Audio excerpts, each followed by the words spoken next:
She was 9 years old, standing on that auction block with a sign around her neck like she was livestock. I ripped it off, stared down a town full of cowards, and rode away with someone else's secret. What I didn't know then was that saving her would change everything about me.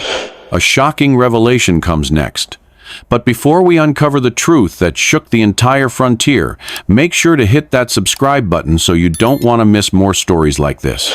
My name is Elijah Cross, and I was 42 years old the day I saw her standing there, barefoot on a splintered platform with her ribs poking through skin that looked like old paper and a sign hanging from her neck like she was a sack of grain, not a child.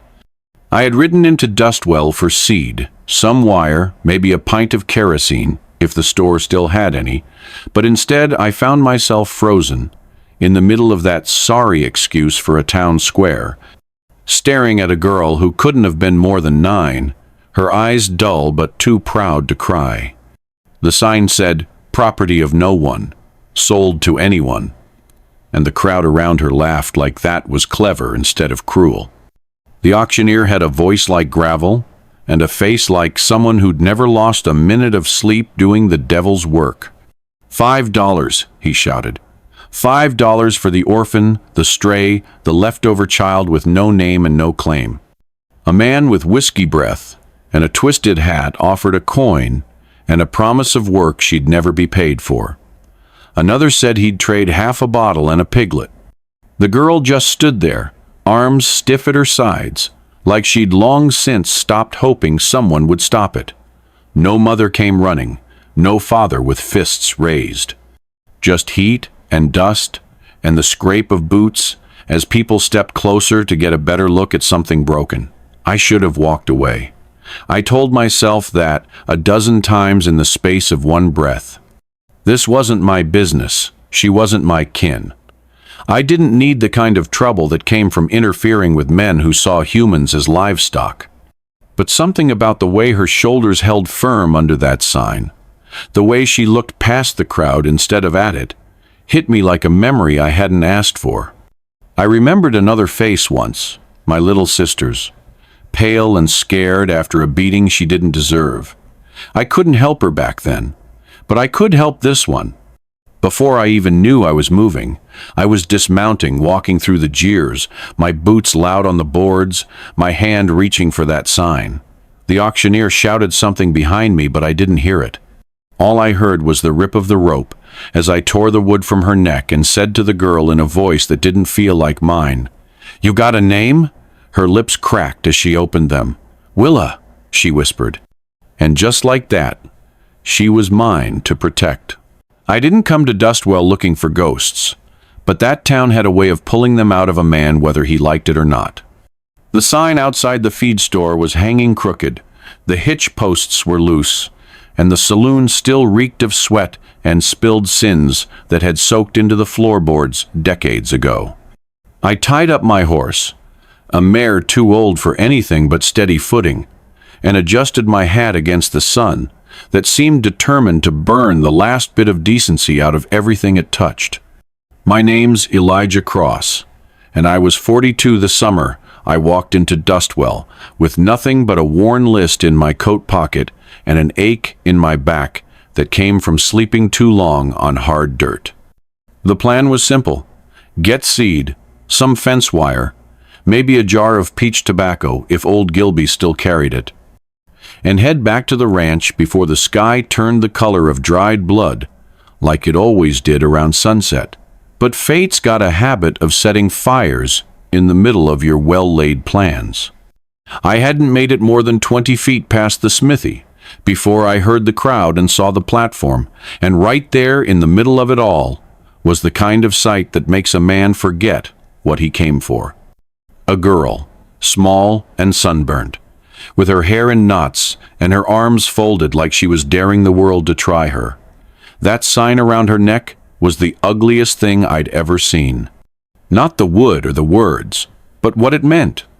Property of no one, sold to anyone. It clanged louder in my ears than any dinner bell ever could. I'd seen that kind of selling before during the worst years of the drought, when desperate men pawned whatever they could hold down and breathe over. But this was different. This wasn't hunger or survival. This was sport. Her eyes didn't meet anyone's, not even mine.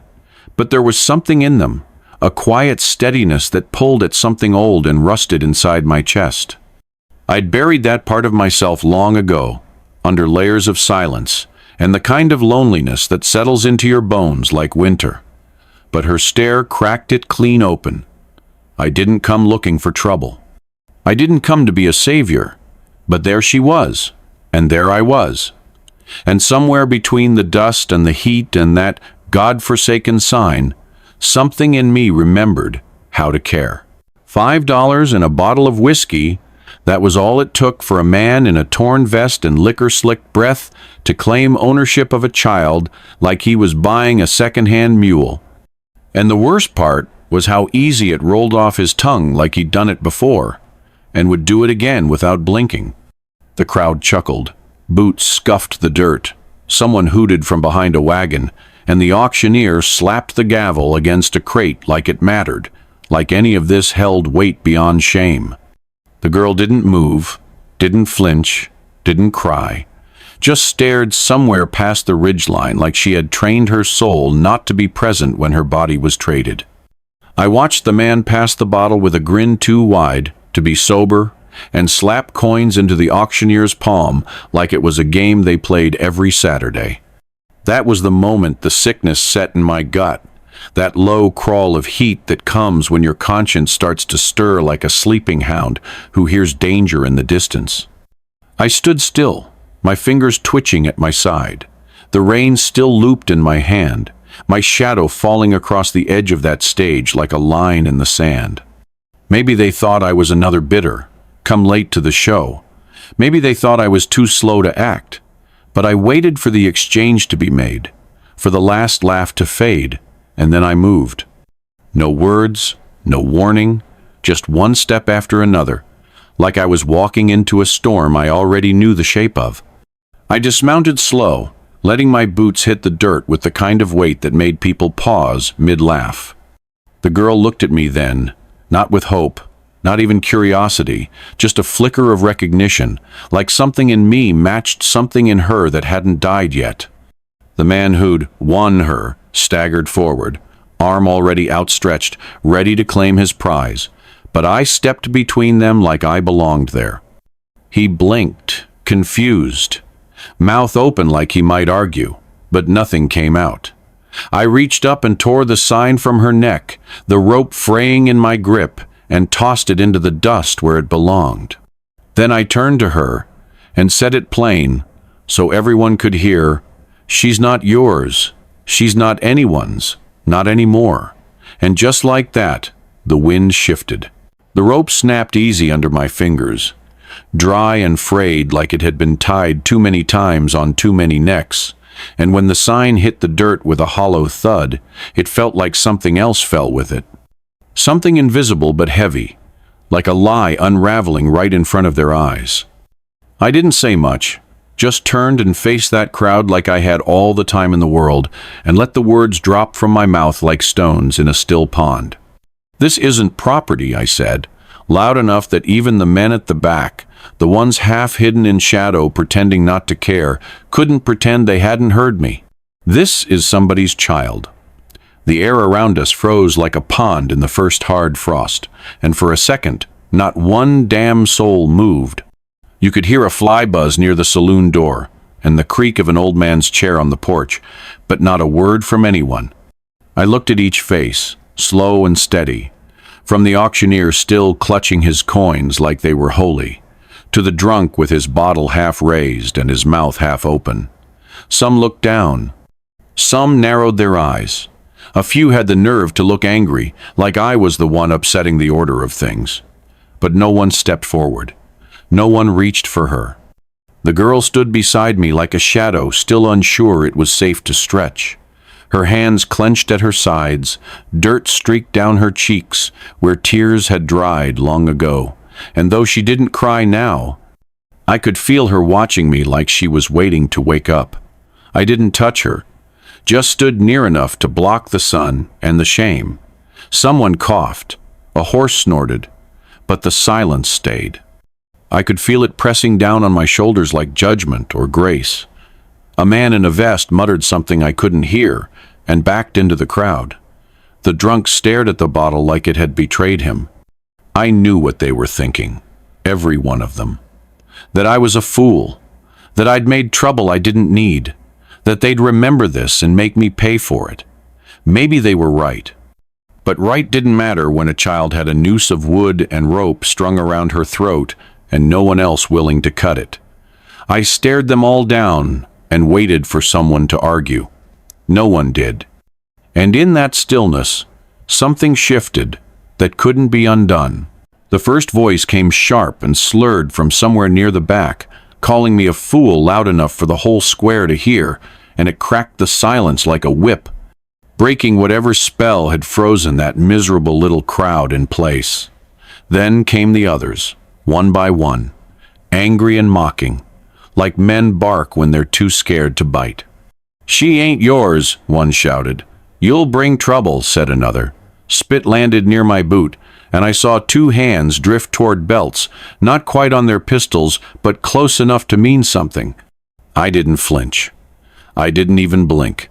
I just reached into my coat pocket and pulled out 2 gold coins, heavier than they looked, and tossed them onto the crate like they were nothing but pebbles. They hit the wood with a sound that snapped greedy heads around, and the auctioneer's eyes lit up like lanterns in a storm. That shut the worst of them up. I didn't wait for thanks or papers or arguments.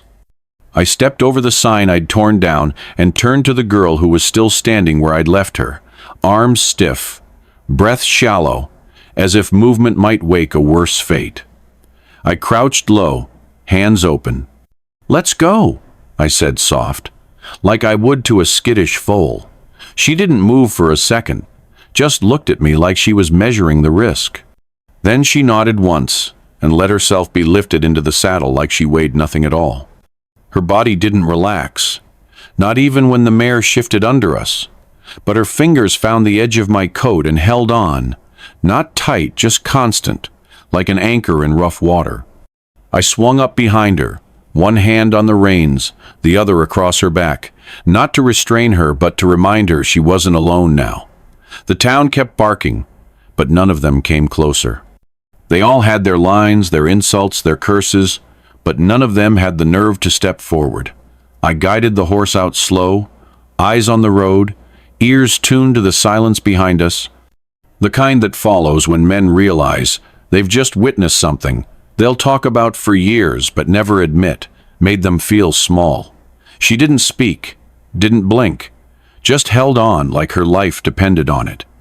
And I reckon, deep down, we both knew it did. The road out of Dustwell was nothing but dry ruts and wind-bent weeds, the kind of trail that gave a man time to think if he wasn't too busy watching the horizon for trouble, which I was, but not enough to miss the way the girl sat in front of me, stiff as a fence post, her small hands still curled into the front of my coat, like she wasn't quite sure she was allowed to let go. We didn't speak much in the first hour, just the creak of the saddle, the soft clop of hooves on packed dirt, and the occasional cough of wind pushing grit across the trail. The sun dropped slow behind the hills, and the air turned cooler, carrying with it the scent of pine and something sweet I couldn't place. I'd seen a lot of silence in my years out here. Some was heavy, some hollow, and some full of questions no man ought to ask. Hers was all three. I didn't push. Didn't ask what they'd done to her, who she'd been sold from or taken by, or how long she'd worn that sign around her neck like it was her name. The weight of that story wasn't mine to lift unless she offered it. So I just rode, steady and quiet, one hand on the reins and the other near enough to catch her if she slipped. The sky turned lavender and gold, and somewhere past the last bend before the old cottonwood tree that marked halfway to my land, I felt her shift. Not much, just enough to know something was coming loose. Her voice came soft, so quiet I almost mistook it for wind. "Willa," she said. That was it, just that, her name. A thread of sound spun from a place deeper than memory. I didn't turn to look at her, just nodded and said, "That's a good name." And it was. Strong, simple, like it belonged to someone who could endure more than a child ever should and still ride forward. She didn't say anything else after that, but I felt something change. Not big, not loud, just the kind of shift that tells you maybe you were right to tear that sign off. Maybe saving someone wasn't about speeches or gunfire, or fighting the world. Maybe sometimes it was just riding beside them long enough for their name to come back. The ranch looked the same as it always did when I came back after being gone too long. The split-rail fence leaning like tired men after a brawl, the porch sagging just enough to groan when stepped on, and the dust curling in little devils across the yard, like it missed company. I lifted Willa down from the saddle, and she didn't say a word, didn't protest, just stood there blinking into the dusk like the world might tilt if she moved too fast. I brought her inside, past the stove and the chipped enamel basin, and sat her down on the old pine stool by the washstand, while I fetched clean water and a bit of salve I'd used on horses more than people.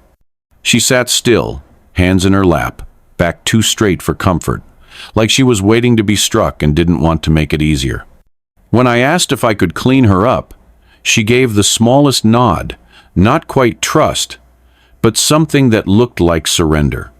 Her shirt was stiff with dried blood near the hem, and as I peeled it back, careful not to tear what little fabric she had left, the skin underneath told stories no child should carry. Bruises in the shape of fingers, deep and blooming like bad fruit, lined her ribs and back. Some fresh, some fading, some layered like rings in a tree that had been carved one season after another. Her shoulder bore a welt so raw it made my breath hitch, and across her side were old scars, faint but certain, the kind that said this wasn't the first time and wouldn't have been the last. My hands stilled over her skin, and I felt a heat rise in my throat that had nothing to do with anger and everything to do with shame. Not my shame for touching her or seeing what had been done, but the kind of shame that settles in a man's bones when he realizes he's lived in a world that allows this to happen, and that he'd let himself get used to it. I didn't speak, just kept working, wiping blood and dirt away with the gentlest touch I could manage, my hands calloused but careful. Willa didn't flinch, not once, not even when I dabbed the worst of it. She just stared at the floor with eyes that had seen too much. And I sat there, cleaning wounds I hadn't made, swearing silently that I'd never let another be added. I should have known Dustwell wouldn't let it lie, not with gold coins on the table and pride scraped raw in front of a crowd that preferred their cruelty neat and uninterrupted. And sure enough, 2 days later, just as I was mending the back gate, and Willa was watching the hens with a kind of quiet curiosity that hadn't touched her face before, I saw the dust plume rising in the distance like a warning. Marshal Hollis rode in like he was sent by God himself, boots polished, badge shining like it could outshout reason, and a face carved from the same stone they used to make grave markers. He didn't wait for pleasantries, didn't ask if we had coffee or shade, just swung down from his saddle, thumb brushing the edge of his belt, and said plain and sharp, "You got something that don't belong to you, Cross." I stood from the gate, wiped my hands on my trousers, and looked him in the eye like I'd done with men meaner and less patient. "She's not something," I said. "She's a child." He squinted like the word tasted sour. "Don't matter. Town says she was for sale. You interrupted legal business." I glanced toward Willa, who hadn't moved, just sat there still and watching like she was counting how many seconds it would take for him to draw. "Then the law's broken," I told him. "Then fix it," he snapped. "Ain't my job to fix what keeps the order." He meant it too. Hollis was the kind of lawman who liked the sound of boots lined up and heads bowed, the kind who'd rather protect routine than justice. He said I'd made a scene, that I'd embarrassed the town, that if everyone took in stray girls the system would fall apart. I told him maybe it needed to. He said I had no claim. I said she wasn't a fence post to stake, He warned me about harboring stolen property. I said if he tried to take her, he'd need more than a badge to walk away. We stood like that for a long moment, silence thick as clay between us, until he finally shook his head, spat in the dirt, and muttered, "You're gonna regret this." I watched him ride off with dust curling behind him and Willa's reflection in the window beside me. "He won't come back alone," I said. She nodded once, like she already knew. It started with the smell, sharp and wrong, the kind that cuts through even the deepest sleep and drags you upright before your mind catches up, and by the time I was on my feet, the orange flicker had already touched the far side of the window, like a devil knocking for entry. The barn was lit up like a funeral pyre, flames leaping higher than the roof beams had ever dared to stretch, and in the distance I heard the crackle of wood splitting like bone and the terrible, ragged scream of animals trapped with no path out. But it was Willa's scream that tore through the smoke and lodged itself in my chest, thin and wild and shaking, with the kind of fear that knows exactly what fire does to living things. I sprinted through the heat, bare feet on scorched dirt, up the stairs where the smoke was thickest, every breath burning down my throat like punishment. I found her curled against the wall, coughing and too afraid to move, her nightdress soaked in sweat, and her arms clutched around her knees like the smallness of her body could shield her. I scooped her up without a word, wrapped my coat around her, and ran. Behind us the floorboards creaked, and a window blew out with a sharp pop that showered glass into the dark like stars falling too fast. We made it out just before the roof collapsed. The barn was lost, every last tool and bale of feed gone in minutes, and the air smelled like endings. I carried her to the porch and sat her down, her face streaked with soot, her breath still hitching like a frightened colt. That's when I saw it. Etched into the dirt near the barn door with the butt of a boot, or maybe the point of a knife. 4 words, jagged and shallow but clear as a gunshot. "She belongs to us." I stared at it for a long time, heart pounding harder now than it had inside the fire, because I understood then that the flames weren't meant to scare me. They were a warning, a claim staked in smoke and ash. This wasn't over. Someone wanted her back. Someone who thought they still owned her. Willa looked at me, eyes wide and red, and I didn't lie. I said, "They'll come again." She nodded once, like she knew the rhythm of danger, and whispered, "I'm used to it." I took her hand anyway, because I wasn't not like this, not anymore. The sun was low, casting long gold lines across the pasture, when I saw her stop at the edge of the creek, her bare feet sinking slightly into the mud, like the earth was trying to pull her back to something buried. She had wandered out while I was mending the fence near the hen house, and I almost called after her, but something in the way she stood caught me. Her shoulders had gone stiff, hands at her sides, and her eyes fixed on the slow-moving water as if it had spoken. I wiped my palms on my trousers and walked over careful, not wanting to spook whatever memory had risen from the silence. She didn't turn when I stopped behind her, didn't flinch when I asked gentle, "You all right?" She didn't answer at first, just kept staring at the creek like it held the missing piece of a map. Then her voice came low and slow, like it had to climb out of a deep well. "There was a wagon," she said, "a green one with a broken wheel. We stopped to cross a river. I remember the sound, rushing loud like it wanted to take us. I waited, breath caught, knowing better than to fill the air with questions. I had a brother," she whispered. "Samuel. He gave me a peppermint and told me to hold his hand. Mama was up front with the driver. I don't know what happened. Men came. They had red scarves on their faces. They pulled me off the wagon." Her voice cracked then, and she went quiet again. My jaw clenched so tight it hurt. I hadn't heard the name Samuel before, hadn't known she had anyone left to remember, but now that thread had been pulled, and it was unraveling fast. I looked at the creek, at the way the water glinted like coins tossed from careless hands, and I tried to picture a crossing, A family, a broken wheel, and peppermint candy handed out like peace before the storm.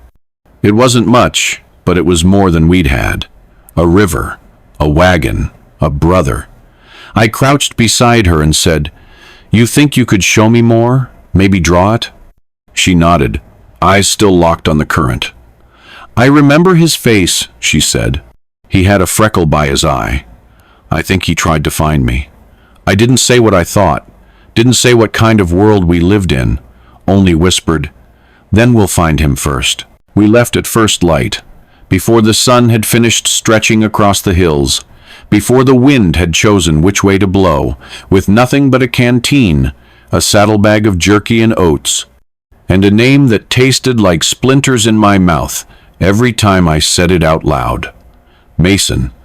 Willa had whispered it once in her sleep 2 nights after the memory of the river came back, and when I asked her gently the next morning, she nodded and said, "That's where we were going." That's where my aunt lived.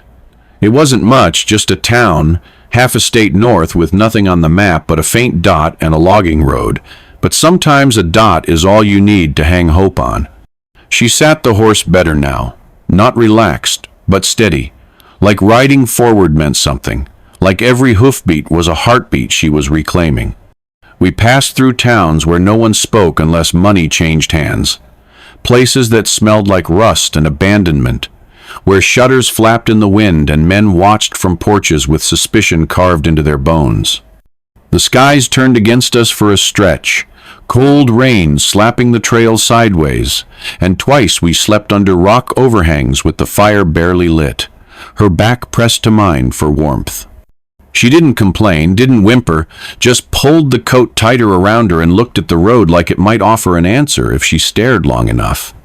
I kept her close, kept my rifle loaded, eyes scanning for riders with too much interest or townsfolk who remembered the wrong side of a wanted poster. Every mile north felt like threading a needle with shaking hands, but Willa was changing, slowly.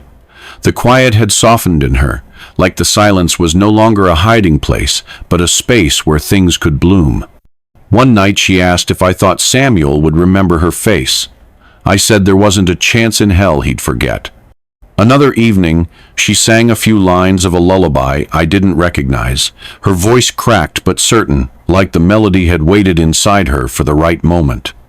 Mason was still a mystery, but the tall pines started to show up more often, thick and ancient, rising like sentries around us. And as we rode deeper into the north, with wind in our clothes and frost biting our cheeks, I knew something sacred was happening. She wasn't just trying to find where she came from. She was pulling herself back together, piece by piece, and I was just lucky enough to ride beside her. The cabin stood quiet beneath a canopy of tall pines, its chimney coughing out a thin line of smoke that drifted into the gray sky like a prayer left unanswered too long. And as we rode up the dirt path lined with broken fence posts and blackberry bramble, I felt something shift in Willa, subtle but certain, like her bones remembered the place before her eyes did. She said nothing, just stared at the peeling blue door and the windows trimmed with lace so delicate it could only have been sewn by someone who once believed in beauty. I tied off the mare, helped her down slow, and together we stepped onto the porch that groaned under our weight, as if it too was waking from sleep. I knocked once, twice, and after a long pause that stretched like a held breath, the door creaked open to reveal a woman in a flour-dusted apron holding a chipped ceramic dish, her eyes tired but kind. Her gaze swept over me first, cautious, then landed on Willa, and in that instant time seemed to collapse. The dish slipped from her hands and shattered on the floor, the sound loud and sharp against the hush of pine needles outside. Her hands flew to her mouth as tears flooded her eyes. "Oh God," she whispered, her voice cracking like old wood. "Oh, my sweet girl." Willa didn't move at first, just blinked hard, then stepped forward slowly, like her legs might give out beneath her.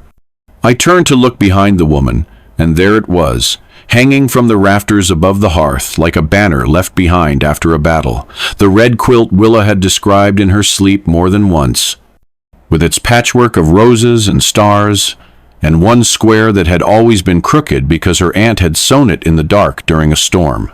The girl reached out and touched the doorframe as if it anchored her to this moment, then looked up and said, "Aunt Lena?" The woman nodded, arms open now, tears falling fast. Willa ran to her then, faster than I'd ever seen her move. And when they collided in the middle of that dusty cabin doorway, the sobs that followed weren't the kind that came from pain anymore. They were the kind that came from being found. I didn't follow them inside.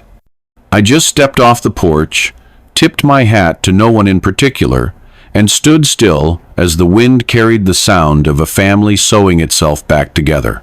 The back door creaked open slow, and out stepped a boy halfway to manhood with a fishing pole in one hand and a string of fresh trout slung over his shoulder, his boots muddy, hair too long, and the kind of lean frame that spoke of skipped meals and too many chores. But his face went still the moment he saw her. Willa. Standing in the doorway beside the woman he still called Mama, even though she was really just an aunt who loved too hard and too quiet. The pole clattered to the ground. The fish dropped with a wet slap onto the porch, and for one full breath he didn't move, didn't speak, didn't even blink, like the wind had knocked the soul clean out of him. She took one step, then another, hands pressed to her chest like she needed to hold her heart in place, and then he broke. Ran across the yard barefoot, his steps tripping over each other as if the ground was trying to hold him back from something too good to be real. And when they met halfway in the patch of dirt and weeds and sunlight, they didn't say a thing, just wrapped around each other so tight it was hard to tell where one ended and the other began. His arms circled her like he meant to shield her from everything that had already happened, and she buried her face in his shoulder and let out a sound that was part cry, part laugh, part everything she hadn't let herself feel until now.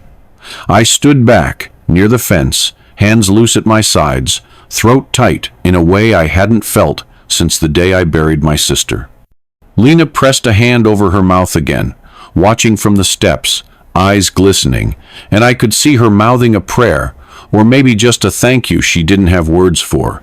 Minutes passed like that. No words, just two children, undone, and rebuilt in each other's arms. The boy rocked her a little, his chin resting on her head, and when they finally stepped back, he cupped her face like it might vanish again, and whispered her name like it was both question and answer. Willa nodded, and for the first time since Dustwell, she smiled. Not just a flicker, a real one. The kind that reaches the eyes. The kind that tells you some pieces of a broken thing can still fit where they belong. I didn't sit for supper, though the smell of roasted squash and cornbread drifting from that cabin window hit me like a memory I hadn't earned. Willa had already taken to the warmth of that place like a plant turning toward light, her laughter now threading into the soft clatter of plates and the quiet joy of a family finding its shape again. Lena called my name from the porch, her apron still dusted in flour, her face soft with welcome and worry, and I turned from where I stood near the mare, saddle already cinched, reins in my hand and boots in the stirrup. "There's plenty to go around," she said, a little breathless like she'd run from the stove just to catch me. "You sure you won't stay, just for tonight?" I tipped my hat in her direction, gave her the best smile I could manage, which wasn't much, but it was honest. "Appreciate it," I said, "but I've got fences to mend." She narrowed her eyes at that, like she knew a half-truth when she heard one, and maybe she did. "You brought her all this way. You could rest a little," she said, her voice gentler now. "Let someone take care of you for once." I paused with one foot in the stirrup, heart heavy with something that wasn't quite sadness, wasn't quite peace. "I wasn't meant to save her," I said, watching Willa through the window as she leaned into her brother's shoulder, her mouth moving quick like she couldn't get the words out fast enough. "Just return her." Lena didn't say anything after that, just nodded once, a slow, understanding sort of nod, and stepped back toward the door with her eyes on the children inside. I swung into the saddle, gave the mare a quiet nudge, and turned toward the trees without another word. The trail back south was the same one we'd come up, but the weight on my back was different now, not heavier, not lighter, just changed. The sky was stretching toward dusk, painting the tops of the pines in soft pink and gold, and I rode slow so I could watch it a while. Behind me, I knew Willa was safe, and maybe that was all I was ever meant to do. Some men build homes, others burn them down, but a few of us just ride between them, carrying lost things until they find their way again.